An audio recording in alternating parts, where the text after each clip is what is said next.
Tu as certainement déjà vu ce symbole quelque part, mais est-ce que tu connais sa signification? Je t'explique tout. La croix d'Ankh, aussi appelée croix de vie, symbolise l'équilibre parfait entre l'énergie féminine et l'énergie masculine. Elle représente l'union entre la déesse Isis et le dieu Osiris, donnant ainsi naissance au dieu Horus. La partie verticale représente le phallus d'Osiris, la partie ovale représente les ovaires d'Isis et le symbole complet représente l'être créé par cette union. Sur le plan de la géométrie sacrée, la partie verticale représente l'esprit, l'élévation spirituelle, tandis que la partie horizontale représente le corps terrestre, le monde physique. Et la partie ovale de la croix représente le cycle infini de la vie éternelle de l'esprit. Cet équilibre entre l'énergie féminine et l'énergie masculine nous permet d'atteindre un état divin dans le sens créateur de la vie. En dehors de ça, cette croix pourrait représenter la trinité égyptienne et plus largement africaine, le père, la mère et l'enfant.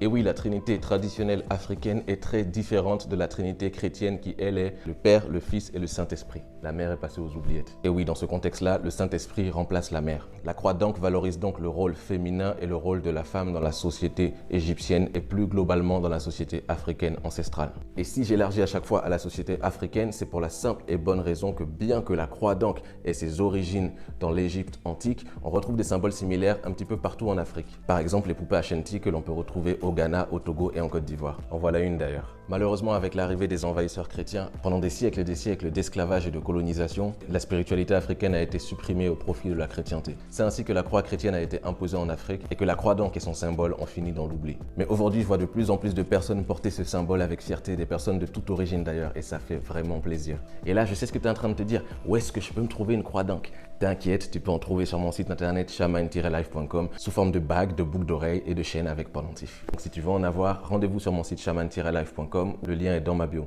Et si tu as envie que je te fasse d'autres vidéos dans lesquelles je t'explique les origines de certains symboles, dis-moi ça dans les commentaires. Allez, peace!